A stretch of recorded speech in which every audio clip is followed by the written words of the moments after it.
and welcome back to another episode of Passion Beer. I'm Nick. Here with Shane. And Shane, what'd you end up bringing on over for us? So out of the cellar, I pulled the Mikkeller Chipotle Porter. It is a one-time brewed last year. Just a porter brewed with Chipotle chilies. So and where's Mikkeller out of? They are out of Europe. I believe they're out of Denmark. Okay. Although the bottle does say it was brewed in Belgium, so I'm not too sure. But I think they are out of Denmark. And we're going to pair it with a brie, a medium brie. So not the creamiest, runniest brie, not necessarily the hardest brie, although from what we discussed, bries are not really generally hard cheeses in general, but hopefully it'll pair well with it. No, you definitely get the creaminess out of the brie, so I'm looking forward to it, having that smoke, absolutely, balancing that smoked chipotle taste from the porter with that cheese, so that'll be fantastic. Yeah, it's definitely a darker body, very dark brown, mocha colored head. No, you definitely have that caramel coffee tinted head to it, which is nice. The lacing's pretty mild, so I mean we're looking at what, a 6.6. Yeah, 6.6 ABV beer. Man, you know that. Oh man, saw that label. But no, I mean, what do you get right off the bat, Shane? I mean, honestly, you get that, you kind of get that the beer is grounded in that malty profile. But I get the peppers, I really do. As this is warming up a little bit, sitting on the table, I mean, I think that the peppers are coming out a little bit more. And the peppers, I mean, they tend to be on the back end for me. Right. You get that chocolate roastiness of a porter up front, and then it's balanced out with that chipotle right at the end that gives you the kick. Yep. What are you thinking the taste is going to be like? Very similar to I'm hoping it is, yeah. I'm hoping it's going to be, like I said, grounded in kind of a maltier roasted, and then hopefully it's not overwhelming with peppers like we've had in other pepper-centric beers. Oh man, I have a hard time. When I see a pepper beer, I have a hard time ordering it because the many that I've had have been quite overpowering, and it's tough to find that balance where you do get that kick at the end, just like this nose gives you, but you get that rich taste of that style of beer right up front. Right. So, I mean, it's that balancing game that the brewmasters have a hard time balancing. So, cheers, buddy. Wow, that is awesome. You get that chocolatey roastiness. It is just like the smell. You get that chocolate roastiness right up front, followed up with a chipotle kick right at the back, and that aftertaste, it just tends to linger. Yeah, it's still there. It lingers around for solid, I don't know, 30 seconds, almost 45 seconds. No, that's nice though. It's not like it's not a burn. It's not uncomfortable. It's just like this little tingle, this little spice that you get.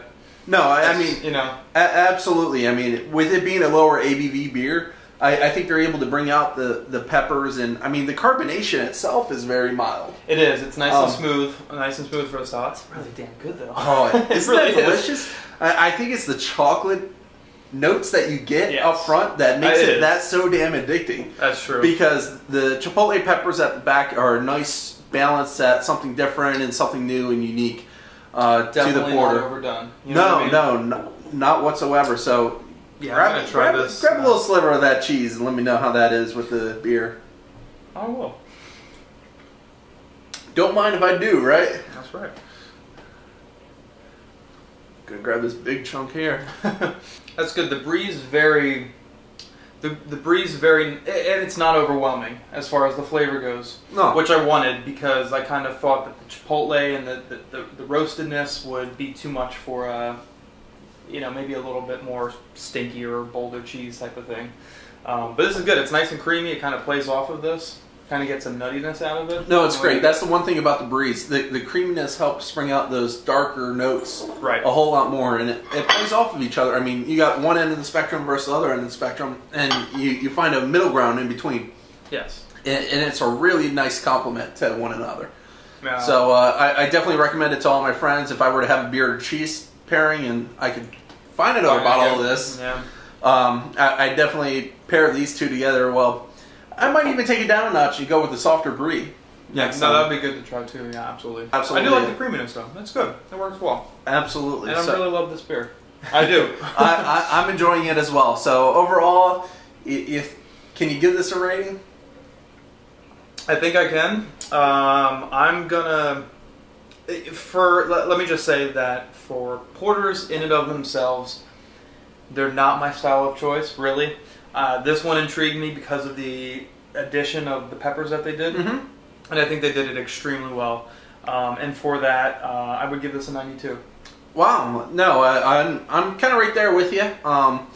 Having that porter taste, I'm not a huge fan of the style. Right off the bat, it's too dark for me. I like something a little bit more sessionable, something that I can enjoy.